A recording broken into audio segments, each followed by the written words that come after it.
Hi, my name is Fallon. I'm a patient experience specialist at Genesis Care. I'm absolutely delighted to be here this evening with two of our beautiful patients, Jenny and Elise, for Genesis Care's virtual cuppa Daffodil Day. We're using this event to fundraise vital funds for Daffodil Day, one of Cancer Council's much loved annual campaigns that really raises life-saving funds for cancer research. The link to the fundraising page is in the comments section, and for every dollar you donate, Genesis Care will match your dollar. So go to the comments section and start donating. For the next half hour, we're going to hear from Jenny and Elise about their personal journey with cancer, their experience of undergoing radiation therapy at Genesis Care, and their experience of undergoing treatment during COVID-19, a very interesting time. To kick things off, Jenny and Elise, could you tell us a little bit about yourselves and your personal journey with cancer? Sure.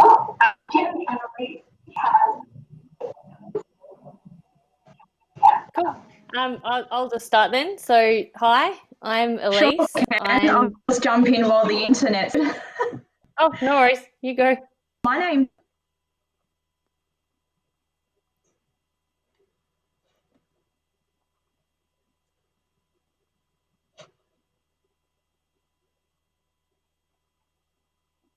So we're just experiencing a bit of a technical difficulty on this end. I'll just check in with Elise. Elise, how's it sounding on your end? Do you want to go ahead and introduce yourself? Yeah, I'm all good. So I'm Elise. I'm now 34, and I got cancer 12 months ago. So I'm actually a marketer by trade, and I was actually the day before my birthday, flying back from a big conference sort of thing. I'd done some presentations over in New Zealand with our marketing team. I felt like I'd smashed it. I was on the top of my game and really happy, running marathons, so super fit. Anyway, night before my birthday, had dinner with a friend. She said that she had some lumps in her breast that she was getting checked out. So that prompted me to go home and check mine. I found a lump. I was pretty devastated, but I knew that it was really important to get straight onto it. So I went to my GP, and then I got tested, and I found out I had triple negative, which is actually quite a aggressive and rarer form of breast cancer. Not quite the... Oh, sorry. Yeah, so I had triple negative, which means that you have to get straight into chemo, straight into surgery after that, and then into radio. So I've had a pretty whirlwind 12 months, and everything's going well. I'm still getting some additional chemotherapy treatment now. But yeah, I'm feeling pretty good and pretty raring to talk about my experience tonight. Fantastic. And I just want to check in and see if we've still got Jenny on the line to introduce herself and share your experience, Jenny.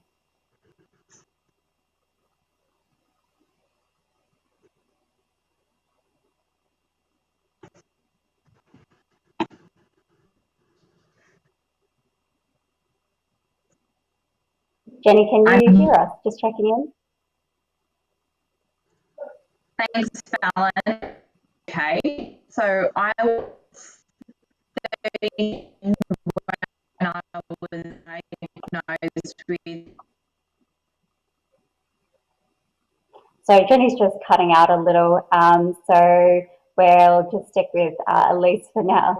Elise, could you tell us a little bit more about your experience with surgery, chemotherapy, and then radiation therapy at Genesis Care? The question that I have is, what did you wish you knew about each of these treatments before starting the treatment? And if you had your time over, what kinds of questions would you have asked? Yeah, sure. I'll try and use my chemo brain to remember all of that triple-barreled question. But I had a really good experience. as I said, when I got diagnosed, I'd gone to Sydney Breast Clinic, so they sent me straight away into, like, knowing that it was triple negative. The best course of treatment for me was to go straight into chemo. So I got thrown very quickly into the Kinghorn Cancer Clinic in Darlinghurst, and I had a great multidisciplinary team there who, at that point, you know, they sort of consulted with even my radio oncologist at Genesis Care to make sure that they all agreed that my course of treatment was correct. So for me, I very, very quickly was thrown into, you've got cancer, you probably should freeze your eggs, which meant that I had injections for 2 weeks. I got a portacath in my chest, and then it was 3 weeks after diagnosis that I started my chemotherapy. So chemotherapy-wise, that went for 5 months, and it was pretty tough.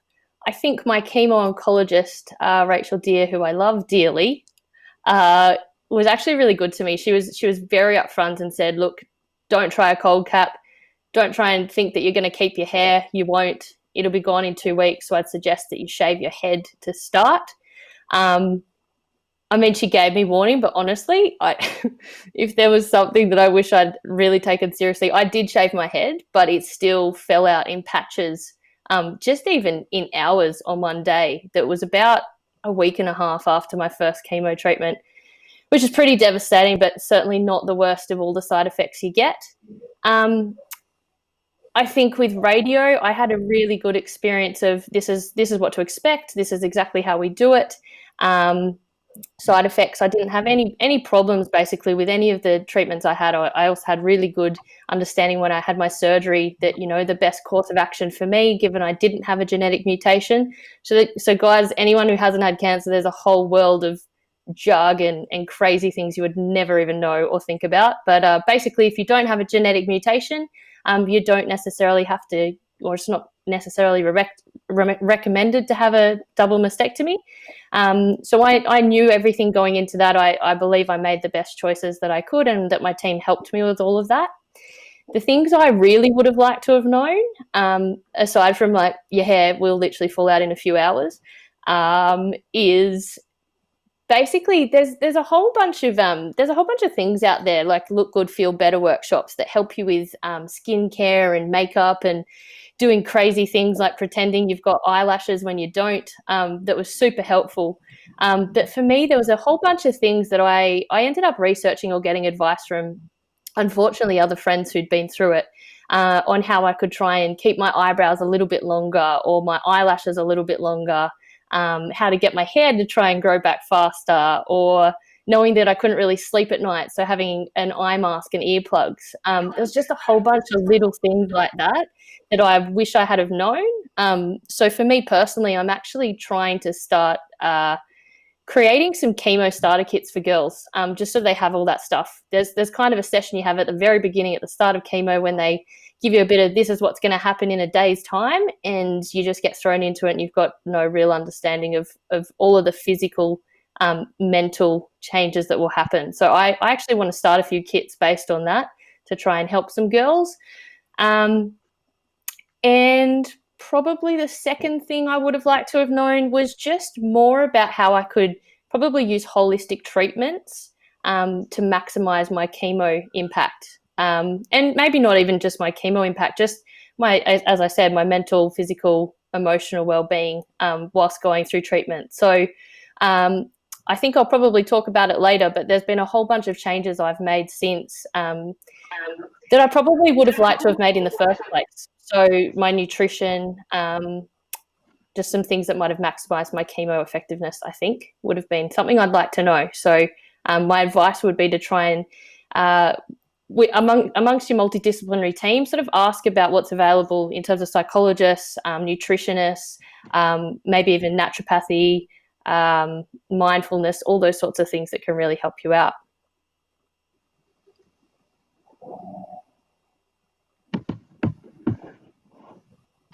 And I think we've got Jenny back on the line. Jenny, welcome back. Yay. The wonders of modern technology.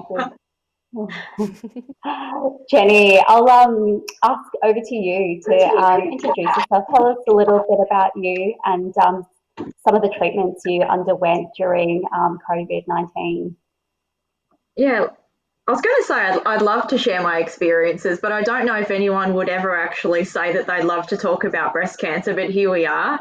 So hi everyone, good to see you all finally. So my name's Jenny and I was diagnosed with breast cancer on the 7th of November last year. Like Elise, my diagnosis came somewhat out of the blue. So I was actually over in the US visiting one of my girlfriends who had moved there not long prior. So I'd flown from Sydney over to Atlanta, spent some quality time with one of my mates, and then I jumped on a plane from Atlanta to my next destination, which was San Francisco. And I absent-mindedly happened to scratch my chest whilst I was halfway through that flight. And I was absolutely shocked to find this massive, hard, jagged lump right there at the top of my right breast. And you know what? As it turns out, that was a big old lump of breast cancer. So I knew in that moment immediately something was not right, something was really wrong. I'd never noticed any unusual lumps or bumps in my breast before. So the first thing that I did as soon as I landed was I got on an app to book a visit to my doctor for as soon as I landed back in Sydney. And within the week, I'd been diagnosed with breast cancer. So I had the complete opposite to Elise. I have triple positive breast cancer, which is hormone receptor positive and HER2 positive. I, like Elise, jumped straight into treatment. So I had early stage aggressive cancer. So I had 5-month chemo down at the Chris O'Brien Lifehouse here in Sydney. I then had surgery, so I had a lumpectomy, which is where the cancerous cells or the tumour bed is removed, but your breast remains intact. I had a sentinel node clearance, which means they go in under your armpit and take out a few lymph nodes. And I then had 5 weeks of radiation treatment through Genesis Care, who's of course hosting this event this evening, raising funds for the Cancer Council through Daffodil Day. My treatment, I'm really pleased and I feel quite fortunate to be able to tell you that I had what's called a complete pathological response to treatment, which means that the chemo, although it was absolutely heinous to experience both physically and mentally, it did its job. So instead of saying I have cancer, I'm one of the lucky ones that can now say I had cancer. So really happy to be here with you tonight to be able to at least shed a bit of light on what this whole cancer journey is and hopefully give you some, insights or tips so that if you're facing this situation, which let's face it, no one really wants to, hopefully we'll be able to share some information that will be able to help you in some small way. Fantastic. Thanks, Jenny. That is a lot of treatment to go through.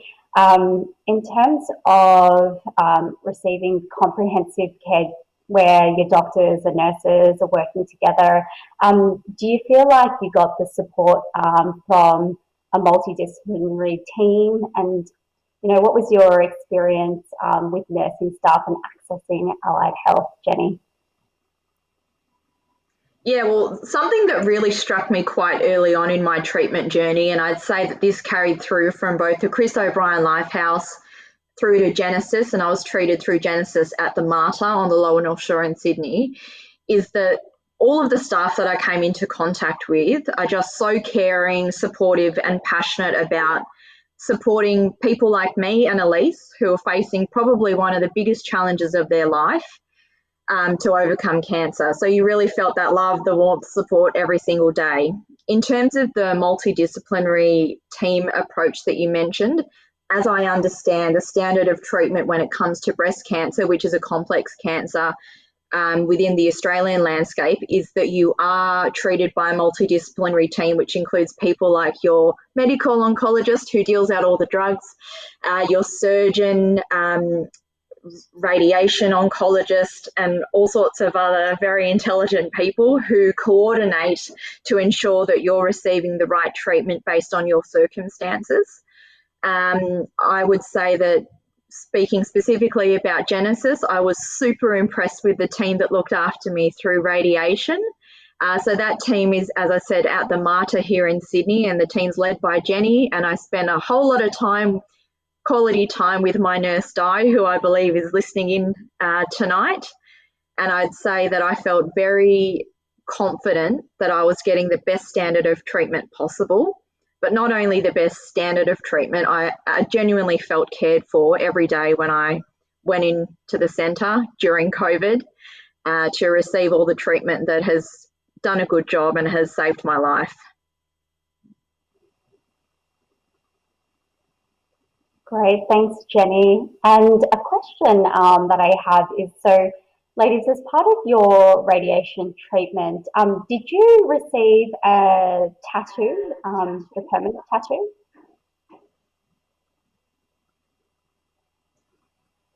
Nope. Elise, could you? Yes. Elise, could you tell us a little bit about your experience with the tattoo?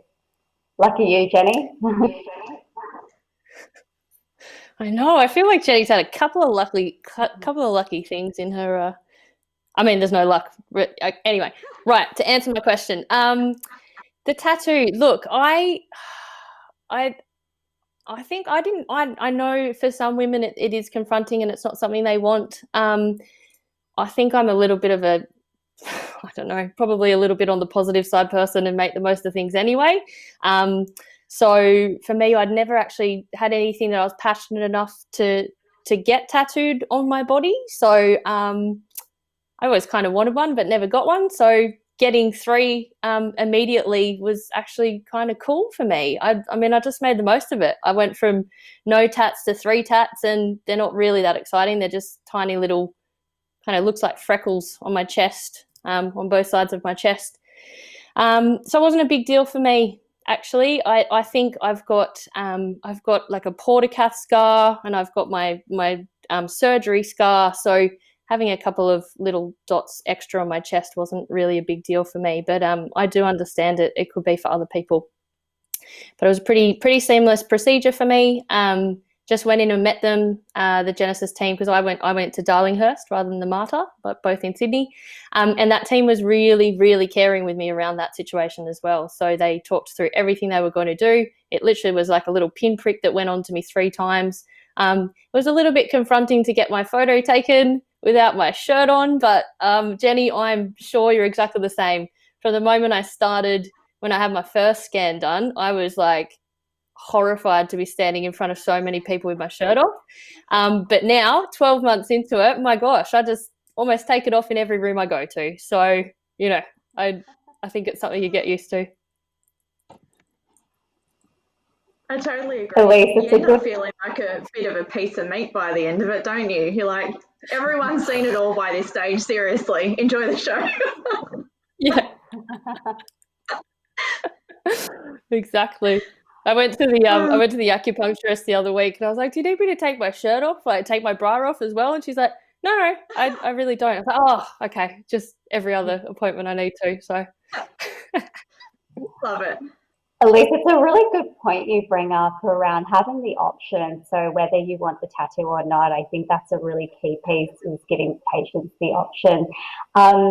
You touched on some changes, some lifestyle changes that you made personally undergoing your treatment. I'd like to hear from both of you a little bit more about that, and any counselling, I guess, you may have used as part of your recovery. Over to you, Jenny. Yeah. Yeah, so in terms of the other treatments, you know, alongside everything that Elise and I have both been through, so the chemo, the surgery, the radiation, there were a couple of other different services that I accessed. So I accessed acupuncture, which I found really helpful in terms of helping me to manage some of my hot flushes. But probably the most useful supportive service, I suppose, that I accessed throughout my treatment at certain moments in particular was seeing a psychologist, which I was referred to by my oncologist. Well, actually, I actually asked for a referral to see a psychologist. And the reason I say that that's been one of the most helpful, supportive mechanisms that I've used throughout treatment is that I think for many of us, whether you're young, spring chicken, or whether you're an older lady going through breast cancer, cancer can be pretty bloody isolating. And I think it can be hard for people, so family and friends, very, well intended. It can be really hard for people to truly understand what you're going through. And when you're moving between, I suppose, those different phases of your treatment, so from diagnosis into chemo for me, from chemo to surgery to radiation, and now radiation into what is life after cancer, those moments of transition are where I found speaking to my psychologist the most useful. Someone who, is not part of your daily life, who doesn't know you, who doesn't prejudge you, who just is there to listen, to guide your thoughts, to give you a bit of a reality check, and just to make you feel, I suppose, that give you a bit of validation about your experience, give you, I suppose, really healthy and positive ways to process what is happening to you in times when you're most vulnerable. So I would strongly and highly recommend that if you are facing cancer of any description, whether it's breast cancer or anything else, or even a chronic illness, don't be afraid to reach out and seek that mental health and that psychological support. It can really help you get out of those really dark moments that you can't help but have on a journey like this. That's a really important message, Jenny. Jenny, just before we move on, I wanted to ask you specifically, not having the tattoo, so tattoo-free radiation therapy, what was that experience like for you, and I guess the benefits? Well, so first of all, for me, radiation compared to chemo was an absolute breeze. It was a walk in the park. It felt like nothing, honestly. So I did not have a tattoo. So I had what was called surface-guided radiation therapy. So basically, instead of having a dot placed onto your skin, a tiny little dot like Elise had, I went in for a planning session before the actual radiation course started. And I lay there, again, took my top off and had a scan. And the purpose of that scan was that my body was getting mapped and they could see exactly where the treatment needed to be directed every day. They set up the machine in a template, I suppose, which was the Jenny template. So every day when I went into radiation to get my zaps, the equipment was set just in the way that it needed to be. They knew exactly how my body had to be positioned on the table, so that I could just lie there. The machine, once it was lined up according to what my body needed, would then switch on, do the zaps, and get it precisely where it needed to, just without having to have a mark on my skin. And for me personally, that was really important. I'm quite fair. I don't have a lot of freckles on my body, not least on my chest area. I do already have a tattoo, so I don't need another one. So I was happy not to have another mark to remind me exactly where I had cancer. It's enough that you have all the little marks that are left over from surgery, and I have to say they are minuscule, thank goodness, and thank you to my surgeon Cindy Mack for doing such a great job. But I didn't want to have to look down in the mirror each day and see another reminder. For me, I've talked about this with a lot of close friends and family. It's quite enough looking in the mirror every day and seeing the short hair and having that as a visual reminder of what has been and what will probably still be a long time to come through this whole cancer situation. But I was super grateful to be able to receive the tattoo-free option. Thanks for sharing that, Jenny. No worries. So you're both obviously young, beautiful women with fantastic careers, a great network of family and friends around you. Can you tell us a little bit about how your cancer diagnosis and your treatment impacted your work and your relationships as well? Elise? Sure. So it obviously impacted both a lot. It's cancer and it's a big deal.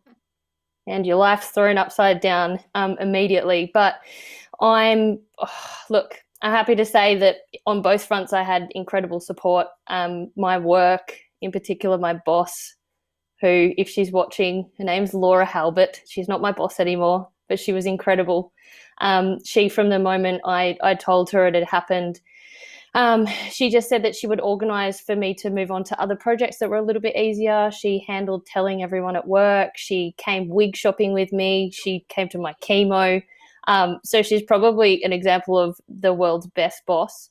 But she also works for an organisation that has been just as supportive to me. So they, my chief marketing officer, my new boss now, all of them have been so caring, and my colleagues have been so caring and supportive, especially around knowing that I wouldn't be able to do the hours I could, or some of the complexity in projects that I used to be able to, recognizing that my memory wasn't great because I had chemo brain, which was really important, because I know that's not the question you've asked, but my gosh, that was probably, other than losing my eyebrows and my eyelashes, was the hardest thing for me. My intelligence and quick wit is kind of what makes me, and losing that was really, really bloody tough. So I was really thankful to have them. They helped me to choose what would be best for me to work. So I actually worked about 3.5 to 4 days a week throughout my most intense treatment. And now, given I'm still getting some treatment, I'm sort of doing a 9-day fortnight. So they've been incredibly supportive. My family and friends, my gosh, I have had so much love and support, and I actually think one of the best things that's come out of this, if you can say that, which I do a lot, I'm sure many people don't, but one of the best things that's come out of this for me is actually being more honest about how much people mean to me, and how they make me feel, and how much they change my life and make my life worthwhile. So I had lots of people I hadn't spoken to in a while that reached out, which was pretty confronting. But in any case, I think it helped me to mend some friendships that maybe I hadn't had for a while, to become close to people, and to, most importantly, to just say how I felt to all of them all of the time, and tell them how much I love them. So I've been inundated, and I'm really thankful. It's made me feel really positive about the person I am, and the people that I have around me that are guiding me and supporting me. Elise, that's wonderful to hear. How about you, Jenny? What was your work situation, and the people around you? How did it impact them? Similar to Elise, I spent a lot of quality time at work, which I actually enjoy. I am an HR director for Australia and New Zealand for a global coffee company, and I have continued to work full-time throughout treatment. So, of course, I would take days off on, chemo days. So I did the cold cap, so that meant very long days with the cold cap being fitted half an hour prior to chemo, then, multiple types of drugs, and then cold cap after the treatment itself ended. So I'd take that day off, usually take a day of recovery in the first 4 rounds of chemo, and then with the weekly treatments, I just take the day of treatment off. I had a couple of weeks off for surgery, and then, worked through radiation. I had a couple of weeks off at the end of radiation. And like Elise, I have treatment ongoing. So every 3 weeks, I get a big fat needle stabbed into my thigh. That's a treatment that will continue through to about February, March next year. So I just plan to take the day off to receive that treatment, and to do all of my other life admin, like continue to see my oncologist, continue to see my GP, my counsellor, etc. For me, and Elise, I know we've spoken about this yesterday a little bit as well, I'm not sure what I would have done if I hadn't been able to continue working throughout the period. From having a sense of normalcy, I think for me was really critical in getting me through some of those really crap moments. So I was really open, like you were, Elise, about my experiences and what I was going through from a health perspective with work. In fact, I actually wrote the communications plan for the organisation, explaining, what was happening, and it was really weird. I was like, this is what I usually do for other people, not for myself. But I wanted to be really open, quite early on. So it was, just with a close group for the first couple of weeks. But I knew, just like you, Elise, that my hair was going to go, and I didn't really want to have to hide that. I knew that the treatment would be really tough on my body. So everyone at work knew. And like you, Elise, I found a lot of support from the people around me in, quite surprising and delightful ways. So for those of you, because I know there's a few of you online from work that are listening, I can't even begin to thank you guys for how supportive you were through some really, really hard times. Again, from the friends and family perspective, similar to you again, Elise, there have been some people who have shown up out of the, turned up out of the woodwork after many years. So it was quite nice to hear from people, and it's been quite interesting to see who's really shown up through these really tough moments. And I suppose feeling the support and knowing that you've got people that you can rely on, not only when you have cancer, but cancer through a pandemic. It's been pretty incredible to see the strength in those around you at a time when you really, really need it. It sounds like the support is absolutely essential. Do you know what I was really quite shocked to learn early on that some women or some people with cancer, so not just breast cancer, any type of cancer or chronic illness, for whatever reason. So for example, people might be worried if, their employer finds out that they have cancer, or if, friends and family find out that they have cancer, that, people will walk away, they won't know what to do, people are worried about losing their jobs. So some people who are going through cancer and other chronic illnesses feel the need to conceal it. I couldn't think of anything more difficult to do based on, again, just my own personal experiences. So I think that being able to talk about what you're going through, I'm not going to say it makes it easier, but it certainly makes you feel like you're that little bit less alone. And I think, when you are at your most vulnerable, it's so important to be able to, give yourself over to the situation at times and go, do you know what, can't control it all, so I'm going to just draw strength that I can from the situation and from those around me. So strong encouragement to really lean on your support network in whatever way is appropriate and comfortable for you. Yeah, and I agree, because I think that the thing for me was I at the beginning, and I remember speaking to Laura about this, I was saying and my family and my besties, saying I don't really want anyone to know. I don't want to be treated differently. I don't want people to feel sorry for me and pity me, because I'm the same person I was yesterday. And then, yeah, as you said, it very quickly changes because you look incredibly different. So I feel like I almost started out in a place where I didn't want people to know, and I very quickly moved to, you know what, this is me, this is happening. I've got so much to do to just even I'm trying my best not to swear, stay alive, that I don't want to have to pretend that I'm okay or I'm not okay or that there's nothing going on. So I did do a 180, but I think same as you're saying, I think that was what was most important, because I think people need to know how you're feeling, what's going on, and even try and navigate them through the best way to deal with you, because, I myself wouldn't know what to do if one of my friends was diagnosed. So I think you have to be really good at telling those people how you'd like to interact with them. Sometimes that you can't write back to text messages or calls, and that you are just in an angry, tired mood, and that you might not reply for days. I think helping people to navigate through what you're going and what you need is helpful as well. Jenny, you touched on COVID-19. What was it like undergoing treatment during what is a very unique time, COVID-19? Yeah. What was that like? I know we've been receiving some reports to say that many women are delaying visits to their GPs when they notice a lump or bump in their breast. What message do you have for these women? and please don't mistake my smile and my silent laughter as thinking that this is a topic to be treated lightly. But I just remember thinking, you know, when I realised COVID was a real thing, going, oh, come on.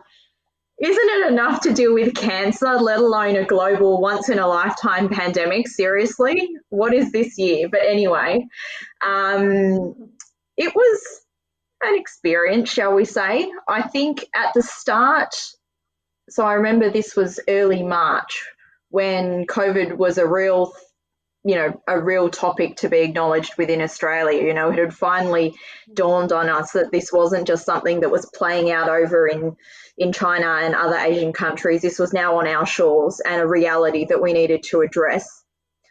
I felt scared. I was told by my oncologist, you know, you're to start working from home until further notice. This is the risks that are in front of you, because when you're undergoing chemotherapy, your immune system is basically shot. So any small little bug, so it could be a common cold, let alone COVID, could have the potential to take you out because your body can't fight back, basically. So I was in a state of fear for, honestly, probably at least a couple of weeks.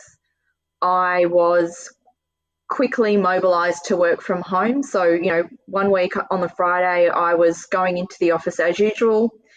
And then on the Monday, I realised I wasn't actually going to be able to leave the house for what turned out to be a few months. I think what struck me the most after the fear kind of subsided was a sense of a loss of independence, because I wasn't able to even do basic things like go to the supermarket and buy my own food. There were just too many people around, and it was just too much of a high risk situation for me. Another way that I suppose it really impacted me was from an exercise perspective. So, you know, for those of you listening at home, you might be thinking, why on earth would you be worried about exercising when you're going through chemo, you've got cancer and it's a pandemic? The reason why exercise is so important to so many people who are undergoing cancer treatments is that exercise for me was critical in helping me to recover both physically and mentally each day throughout chemo. So, of course, you need to actually leave the house to be able to get in your 10,000 steps. And every time you step out the front door, you encounter other humans who have the potential to infect you with something that might kill you. If the cancer wouldn't kill you, maybe it would be the COVID. So it was pretty scary. What I did to keep myself grounded was I just set myself little goals every day, and I found that helped so quickly to keep me focused on what I could control. So I had my little regimes that I do for myself every day. So I knew every day I wanted to get sunlight and fresh air on my face. So that was step out of your front door, you know, put your mask on and get out and go for a walk. I wanted to do something positive for myself. So some days all I could manage was, you know, playing some games or doing some chit chat on social media, but that was something that for me kept me going and it was positive. And I wanted to make sure that I did what I needed to do at work each day as well. So although they don't sound like huge things, for me at that time, you know, being locked inside my house and only being allowed out to receive my treatment, I just needed to keep myself sane. I needed to keep myself focused, and I didn't want anything to derail my chances of finishing chemo as scheduled and then being fit and healthy for surgery, which was coming up as well. And to your point, Fallon, you know, I was actually quite upset when I heard the statistic around the significant decrease in the number of new cancer cases and incoming patient referrals, which seems to be attributed to people feeling scared to go out to their doctor and getting any, you know, lumps and bumps sort of checked out because they were worried about catching COVID. You know, Elise and I'm sure we can understand that sense of fear and that reservation that you might have in doing anything that's not necessary. But let me tell you, it is necessary to take that step, to pick up the phone to your doctor, you know, to book in and get a telehealth appointment and get any suspicious things that are going on with your body, whether it be a suspicious lump or bump or anything else that you notice. You need to get it checked out straight away so that if there is something wrong, you get onto it straight away and you get the best possible plan put in place for you, because I think there's some kind of research that would suggest that early intervention gives you the best possible chance. Yeah, I just massively want to add on to the end of that. I mean, obviously your question was around COVID, but I'm going to just hammer that point home. COVID or not, getting this checked out as soon as you can is so incredibly important. Like literally, especially for young men and women, one of the things that I've found out, unfortunately, is that the younger you are, the more aggressive your cancer is likely to be. Your cells divide more rapidly, therefore your cancer grows faster. So if you sit on things and you don't get it checked out, I know we could all think that nothing's ever going to happen to us because we're a bit invincible.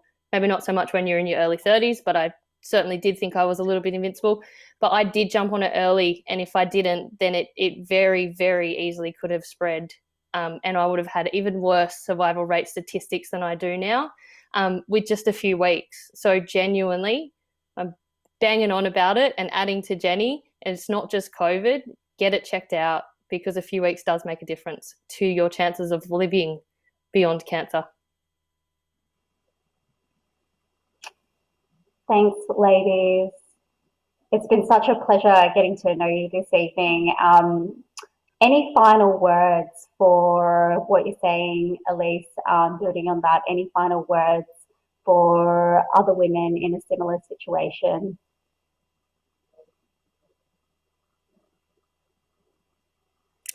I think beyond clearly what I was just banging on about, I would say that for women who have already been diagnosed and are going through it now, I would, as much as you can, try and get some sort of interaction with different types of, I guess, holistic, like looking after yourself holistically while you're going through your treatment. So, finding out what you can do exercise-wise, diet-wise, reducing or eliminating your alcohol consumption-wise, very important one.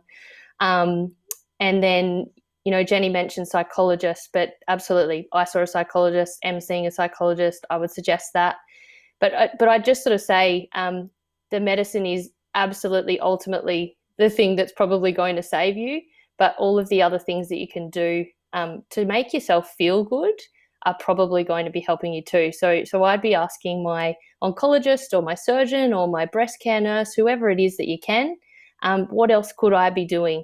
Even if it's something small, even if it's I don't exercise now and I'd like to start, I think that can significantly help you whilst you're going through treatment.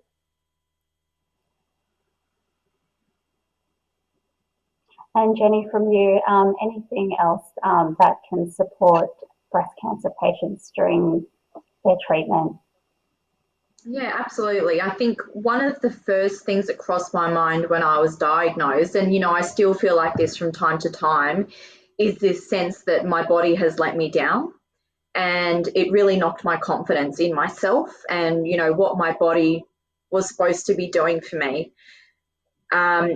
I would encourage you to really, even though your body's let you down, to really trust your gut when you're going through your treatment, and when you're dealing with your various doctors.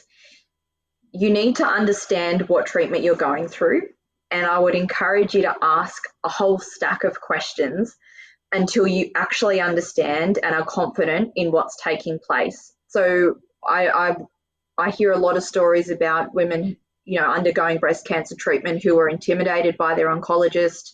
They're not sure of all the jargon and they're afraid to ask, really, what does that mean? What are the potential side effects? Are there other options? Because this, as I said, they're intimidated by their oncologist. They're scared to ask because they don't want to appear stupid. They think it's not their place to ask, that, once you're told, that's it. Let's be real, this is your life. So you ask as many bloody questions as you want to so that you can really understand and feel sure about what's taking place. If you think that you're not a match for your medical professional, then have a chat to your GP and see if you can get referred to someone else. I would be really upset to think that anyone would go through their treatment and feel unhappy with the advice or the support that they're getting. And it may seem like an unusual topic to kind of end a live stream about breast cancer on, but unfortunately, you know, through the conversations that I've had with other women within the breast cancer community, I found that it's quite common to have women who aren't able to speak up and really voice their concerns. So I can't emphasize enough how much I'd encourage you to really speak your mind, ask questions confidently, and if you're not sure if you can actually do that, because let's face it, when you're going through treatment for cancer, you're pretty exhausted. There's 1,000 things racing through your mind, so don't be afraid to bring a family member or a friend with you who can really ask those probing questions and take notes for you, so that you can debrief with them after the appointment and ensure that you're absolutely clear about what's taking place. That's a really great suggestion, Jenny. Jenny and Elise, I just want to say a really big thank you for sharing your personal story. It's incredibly selfless. We really do wish you all the best for your treatment ongoing. That's all we have time for today. So thank you everyone for tuning into the virtual cuppa with Elise and Jenny.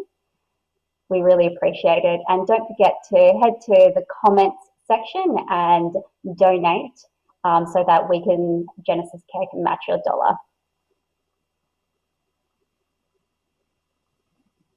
Excellent. Thank you. Thanks, everyone. Thanks for donating.